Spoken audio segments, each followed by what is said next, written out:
Энэ ч юу л бичгэлээ. Цэглэн тэр юу хэлэх гэж байлаа? Юу ихчлээ. Танд ийм асуудал тулгараад байт юм биш үү? Ууг нь ингээд юм уушиж, судалж, суралцаж хөгжиж гэсэн тэр сэтгэл нь байгаад байдаг. Дааж хоромхоо хугацааны дараа уушиж, судалж ойлгосон зүйлээ мартчихад байдаг. Гэтэ энийг шийдэх ой тогтоолтын болон суралцах, унших маш олон аргууд байгаа. Гэтэ зарим хүмүүс ингэж бодож магадгүй. За захнууд ингээд нэгэнт нас явчлаа дөө. Нэгэн суралцах нас аль хийнэ өнгөрсөн баг гэлгүй. Тэр гэдэг ч юм уу те. Гэтэ энэ бол худлаа. Хөгшин залуу хамаагүй шинжлэх ухааны өнгөднөөс бол хинч залуус эрэг тархитай бөгөөд юм суралцахад оройтно гэдэг нас байдаггүй. Энэ угаасаа нотлогдсон байгаа. Хүний тархин доторх ой тогтоолтыг нь хариуцдаг гиппокамп гэдэг хэсэг дотор болохоор шинэ мэдрэлийн систем уу, шинэ мэдрэлийн эсүүд өдөр болгон хүн суралцах тутамд шинээр үүсэж, хөгжиж, бэхжиж, тээлж хоорондоо холбогддог. Тэгэхээр нас бол ямар ч падли байхгүй гэсэн үг. Тэр өнөөдөр хэрхэн юм уншсан зүйлээ ойлгосон зүйлээ цээжлэх вэ гэдэг талаар та бүхэнд хуваалцъя гэж бодлоо. За эхлээд хүн яагаад мартдаг юм бэ гэдэг талаар ярих зүйтэй болоо гэж бодож байна. Бид нарын дийлэх нь ингэж эндүрээд байдаг. Мартах гэдэг процесс бол надаас үл хамаарч ингээд би ямар ч одоо ухамсаргүйгээр пассив хөдөлгөөн буюу ингээд ямар ч итгэхгүй хөдөлгөөнөр хүн ингээд юм мартаад байдаг гэж. Гэхдээ энэ бол том эндүрэл. Мартах гэдэг хөдөлгөөн бол маш идэвхтэй хөдөлгөөнүүд нэг байдаг. Иймээс бид нар энийг бүрэн контролдох боломжтой. Хамгийн гол нь бид нар яагаад мартаад байдаг юм бэ гэвэл тухайн мэдээллийг ерөөсөө зөв ангилж сураагүй байгаа юм. Тэгэхээр жишээ нь ингээд за та ингээд ямар нэгэн байдлаар компьютер дээрээс файл хайлаа гэж бодъё. Эхлээд яах вэ? За магадгүй ингээд компьютер дээр recent file руу ороод он цаг хугацааны дараалал хайж эхлэх байх. Угаасаа дийл компьютер дээр бол тиймэрхүү байдлаар файлууд нэг дээрээс нь доошоо тексттэй орсон байдаг. 7 хоногийн өмнө л өдөр чинь би сарын өмнө тэр файлыг хийлгөө, нээлөө энэ төр гэдэг тэ. За тэгээд хайгаад олдохгүй байх юм бол ижил төстэй файлуудаа хадгалсан фолдеруудаа нээж үзэх байх. Downloads, documents, өөрөө нээсэн фолдерууд. За би бол ингээд чухал файлуудаа өнгөөр нь ингээд ялгаж салгачдаг.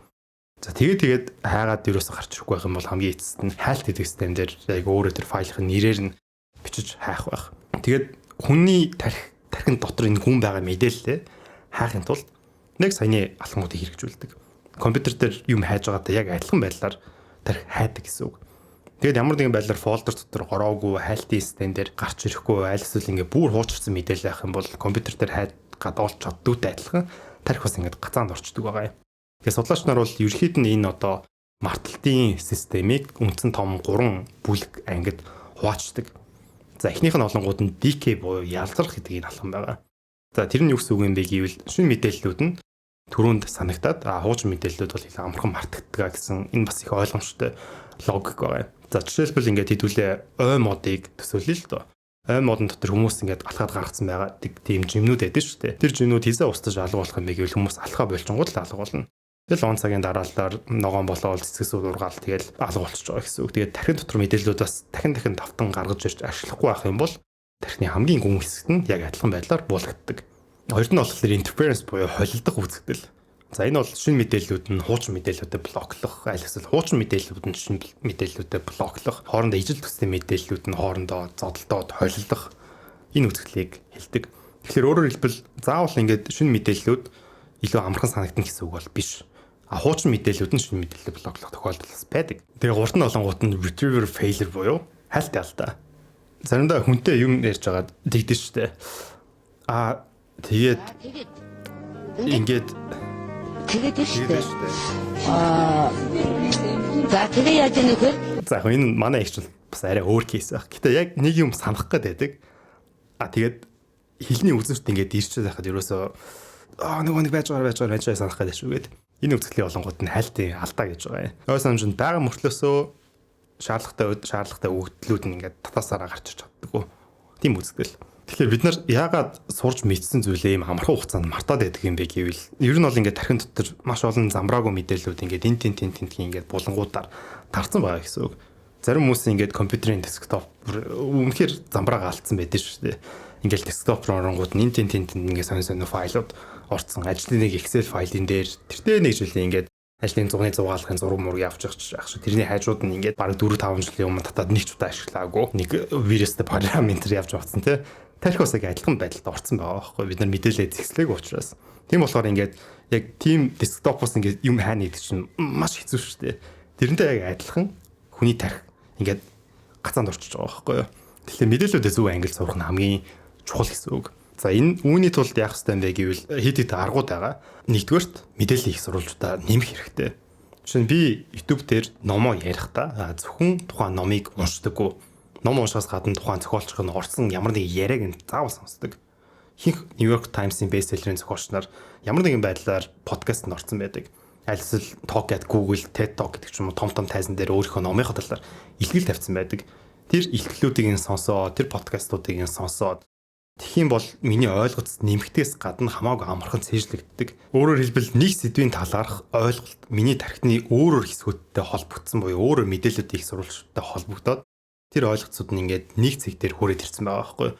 Тийм учраас тэр чинээр яалаа, тэр чинээр ингэдэж ш тэгээд миний тархин дотроос маш амархан тухайн мэдээллүүдийг нь олон цэгүүдээс ингээд шүүгээд бүгдийг нь холбоод надад гаргаж ирээ пүг гэл тэгэл ярьждаг гэсэн үг. Тэгээс миний хэлмээр санагддаг зүйл нь болохоор нэгэнт ингээд бүхэлдэн 7-8 цагийг нэг ном уншихад зориулаад тэгээ сарч хүрэхгүй хугацаанд мартна гэдэг чинь бүр маш хайр явлаа байхгүй юу. Тэрний оронд ганцхан цаг шүү дээ. Ганцхан цагийг зарцуулаад тухайн одоо зохиогчийнх нь орсон подкастыг сонсчих юм бол тархинд хамаагүй удаан хугацаанд үлдэнэ. Гэхдээ үүн дээр нэг анхаарах хэрэгтэй зүйл нь болохоор зүгээр унших болон ойлгож унших гэдэг бол шал тусдаа хоёр өөр асуудал. Ихэнх хүмүүс зүгээр унших гэдэг. Унших нь өөрөө зорилго болцсон юм шиг.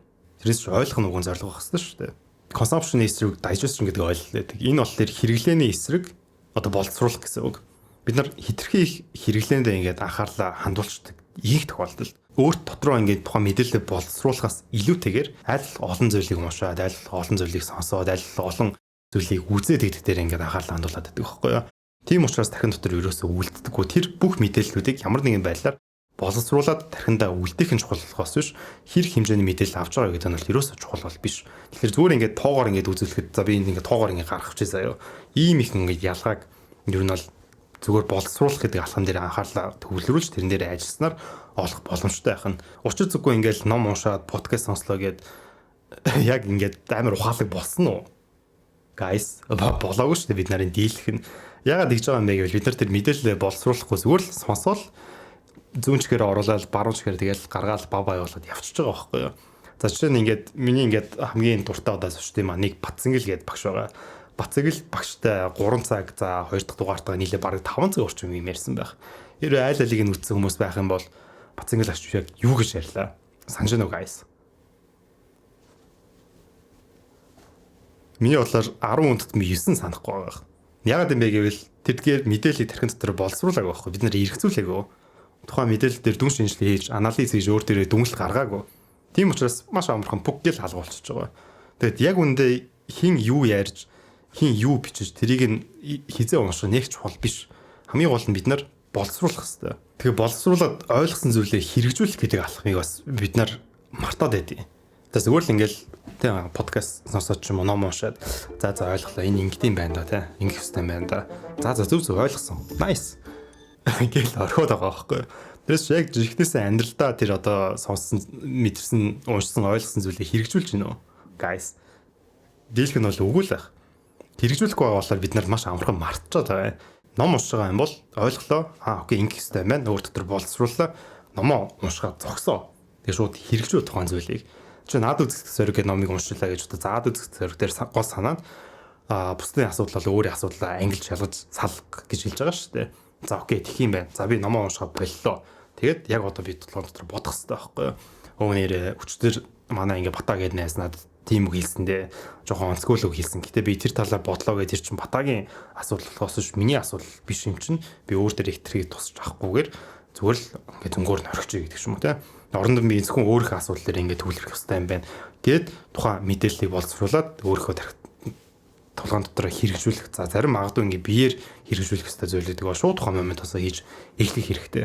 Тэгээ би бол өнгөрсөн уншижсэн номнуудаас бол маш олон зүйлүүдийг хэрэгжүүлдэг. За жишээ нь Оливия Фокс гэдэг хүний бичсэн харизм гэдэг номноос хүний ингээд подкаст дээр би хүнтэй юм ярьж байгаа. Өчигдөр ингээл ахаа тийгш тэгээд толгойд өгөхгүй. Тэр чинь харизмтай биш хүний ингээд гаргадаг үйл хийж байгаа. Тэр би өдөртөндөө хэрэгжүүлэх миний подкаст дээр харах юм бол би багийн зүйлээр ингээл байчихгүй. Зүгээр ингээл гэл нүдрийг сараад тэгэл яриг сонсдог гэдэг юм уу. За альсэл Даниэл Пинк гэдэг хүний бичсэн хизээ гэдэг ном байгаа. Тэр ном дээр одоо өдрийн цайны цагийн дараа хоолоо идчихэд араас нь кофе уугаад 10-15 минут унтаад сэргээд productivity бүтээмж хамгийн өндөр зэгтэр ирдэг гэсэн тийм зүйлийг тайлбарсан. Тэрийг би өдөр болгон хэрэгжүүлж байгаа. Өдөр болгон унтдаг. Өдөр болгон кофе уусныхаа дараа унтдаг байхгүй юу. Зайлсхийл Кейл Ньюпорт гэдэг хүний бичсэн хүн үйл гэдэг ном байгаа. Тэр хүн үйлдэл болонгууд 30 минутын таймер тохируулаад хамгийн чухал хийдэг ганцхан ажил дээр төвлөрөх болон мультитаскинг үзэх хүн ганцхан ажил дээр төвлөрөх. Энийг бас бид нар бол хэрэгжүүлж байгаа. Иймэрхүү байдлаар хүн хэрэгжүүлээд байх юм бол амьдрал дээр өөрчлөлт гараад тэгээд давхар тогтолтонд үлдэж байгаа болохоос зүгээр л номыг уншаад ойлгох нь ерөөсөө чухал ш. Ойлгоод дараа нь боловсруулсан зүйлээ хэрэгжүүлэх. Энэ үртэл ингээд нэг сет байгаа байхгүй юу? Тэгэхгүй бид нарын дийлэх нь юу гэж андуураад байдаг юм бэ гэвэл унших нь өөрөө зорилго. Тэ уншиж дуусгах нь зорилго биш байхгүй юм шин. Тэгэд яг үндэ штэ айгуу тийм онцгой юм шиг сонсогдож магадгүй зүйл хэлэхэд номыг дуустал нь унших ямар ч шаардлага байхгүй. Тэгээ бид нар нэг одоо эцэг их нар бид нарт тэгж сургацсан ч юм уу багш нар заасан ч юм уу мэдэхгүй нэг тийм том эндүрл ингээд нийгэм даяараа нийтээр байгаад. Тэрний юу юм бэ гэвэл ажил хийвэл дуустал, давс хийвэл дуустал, ном уншвал бас дуустал. Энэ бол bullshit. Худлаа. Номыг дуустал унших шаардлага байхгүй. Яг мэдээж зохиолын ном бол үйл явдал учраас дуустал уншихад бол дуустал унших хэрэгтэй. Гэхдээ хувь хүний хөгжлийн номуудыг бол дуустал унших ямар ч шаардлага байхгүй. Яг юм бэ гэвэл дийлэх номнууд магадгүй 10 ном доторх 9 ч юм уу айлсэл 100 ном доторх 99 ном хувь хүний хөгжлүүдийн ном хуудасны тоо нэмсэн байдаг. Тэрээс яг гол санаануудыг нэг цаасан дээр бичих юм бол нэг цаас одоо баг 20 30 цаасан дотор бичиж болох байсан санаануудыг 200 300 утас болгож нэмэгдүүлсэн байдаг. Ягаад тэгж бичсэн юм бэ? Тэр чинь танд ойлгох гэж тэгж бичээд байгаа байхгүй юу? Бахан жишээнүүд, судалгаанууд, кейсүүдийг гаргаад дахиад нөгөө санаагаа дээр дор нь оруулаад давтаад хүнд хамгийн ойлгомжтой байдлаар хүрэхийн төлөө тэгж нэг санааг ингээл лавшруулж бичдэг. Ойлгох гэдэг шүү дээ. Тэгээд ойлгоцсон байгаа юм бол яах юм бэ? Ойлгосон байгаа юм бол унших хэрэг байхгүй шүү дээ. Тийм биз дээ. Тэрнээс ингээл за унших нь ингээд зориг болгосон хүмүүс яа гэм бэ гэвэл ингээл ял олгоол те ингээл ойлгосон ойлгохгүй байгаа мэддэхгүй ингээл ойлгосон байсан ч ингээл хамаагүй уншаад л байдаг. Тэрс бид нар яагаад ном уншиж байгаа юм бэ гэвэл ямар нэг асуудлаа шийдвэрлэх гэж ном уншаад байгаа байхгүй юу? Ерөөс ном унших нь өөрөө зориг байж болохгүй. Надад ямар нэгэн байдлаар асуудал байна те цаашаа ингээд надад мөнгөний ингээд асуудал байх юм бол би ингээл баяа ядаа мөнгөний физиологи гэдэг юм уу тиймэрхүү номуудыг уншина. Тэрс мөнгөний асуудал байхгүй байх юм бол би мөнгөний ном унших шаардлага байхгүй шин. Тэрнтэй адилхан ном уншихдаа эхлээд өөрийнхөө асуудлаа тодорхойлоод тухайн номноос өөрийнхөө асуудлаа шийдвэрлэх гэдэг тийм зорилготойгоор уншиж эхлэх нь маш чухал. Тэгэхгүй ямар ч зорилгогүй уншаад эхлэхэр чинь дундаас нь хаян нуудартай санагдана. Тэгэл нөгөө ял болгоод дуустал нь уншина гэдэгт нь ороод тэр тойрог дотор ингээл ороод стресстэй тэгэл хайж байгаа байхгүй юу. Тэгээ яг ингээд гүнзгийрүүлээд лавшруулаад бодох юм бол жишээ нь Баяа ядаа гэдэг ном дээр гол санаа нь бол маш энгийн санаа шүү дээ. Тэр чинь уг нь ядуучууд өөрийгөө ажилуулж мөнгө олдог. Баячууд мөнгийг ажилуулж мөнгө олдог. Тэ дундаж хүмүүс бол магадгүй ингээд хүмүүсийг ажилуулж мөнгө олдог гэсэн тийм санаа байгаад байгаа юм. Тэр санааг танд ойлгуулахын тулд 100 хуудас 200 хуудас юм бичиж байгаа. Зайлсхийл би сайхан уншиж ирсэн Роберт Грин гэдэг хүний эрх мэдлийн тухай 48% гэдэг ном байгаа. 48% надад хэрэгтэй гэвэл үгүй байхгүй юу? Тэр номоос би нэг авч үлдэж магадгүй нэг ганц юм хоёрхан санаа байгаа. Тэр л чухал болохоос Роберт Грин өөрөө тэр 48 санааг өөрөө ч хэрэгжүүлдэг байх жинхнээсээ. Тийм байхад ингээл 48 бол ингээд ойлгох гээд стресстэй байх ямар ч алба байхгүй. Тэгээд гарчгийг нь хараад эхлээд ном уншдаа гарчгийг нь хараад за ийм талаар бичигдсэн байгаа мэн тэгвэл энэ гарчгийг үсрээд тэндээс нь эхлүүлээ за энийг нь ойлгоч. За би энэ зүйлийг бол мэдх юм байна. Тэгэхээр энийг унших шаардлага байхгүй. Энийг ойлгоч тэгвэл одоо энэ эсдэр ярьсан одоо бичсэн үгс ойлгоч зүйл одоо хэрэггүй юм байна. Гяс гаргаал боловсруулаад хэрэгжүүлэл тэгж унших нь бүр хамгийн бест буюу хамгийн классик арга шүү. Тэгээд яг үндэ нэг номноос нэг санааг авахд хангалттай. Enough. Сайн ном байх юм бол 2 3 4 5 гэх санаадыг авч болно.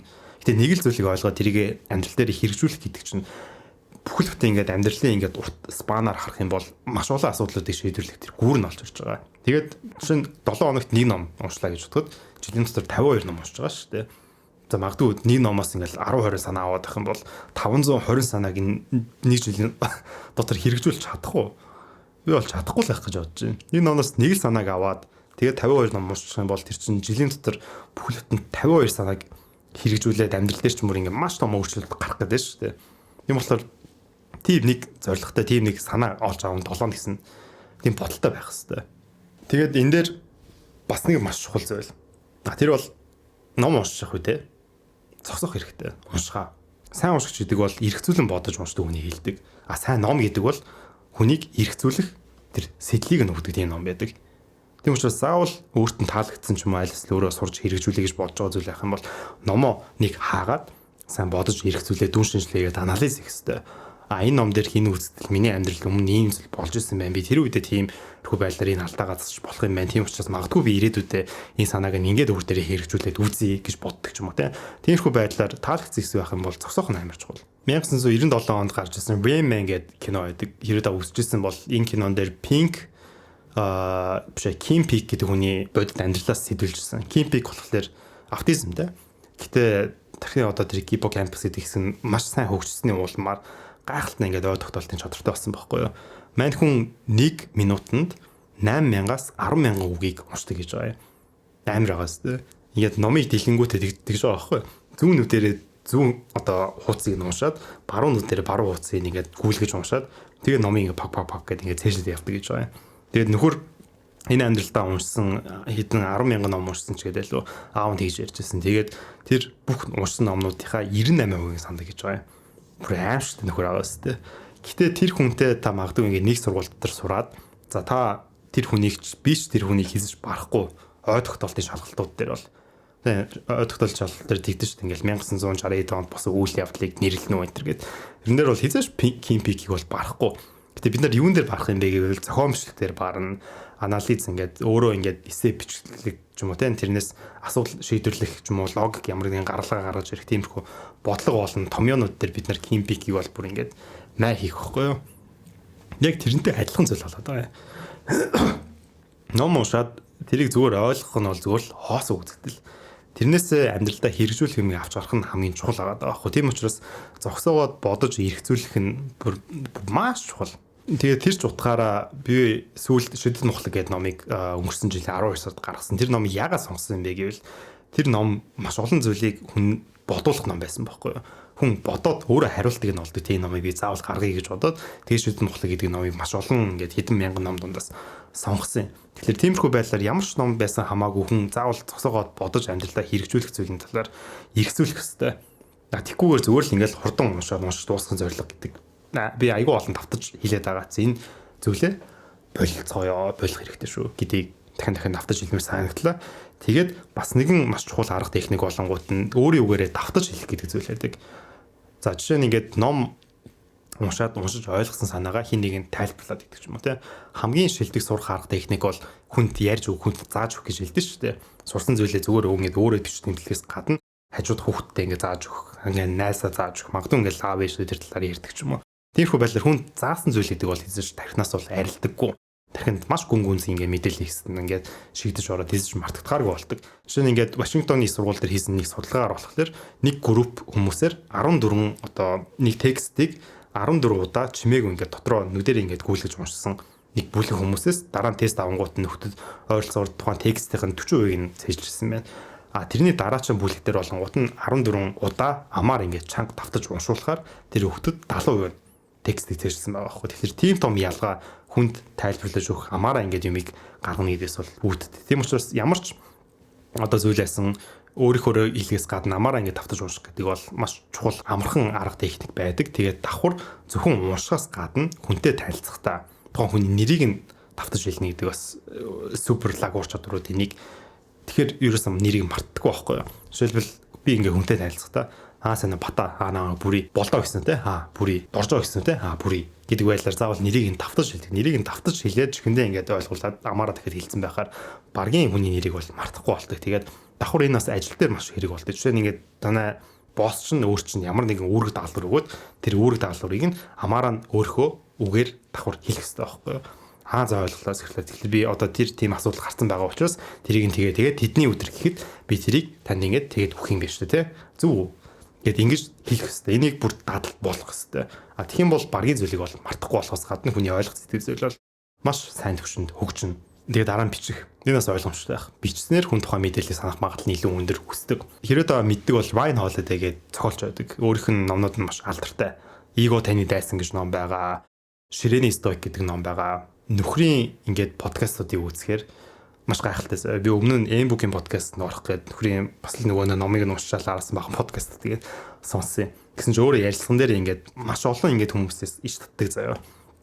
Маркус Аурелиус хэлэхтэй гээл, Эпиктетес хэлэхтэй, Сократ хэлэхтэй гээл бүр хязгааргүй ингээд их хэмжээний ингээд хүмүүсийн хэлсэн ишлүүдийг цээжсэн байдаг заяа.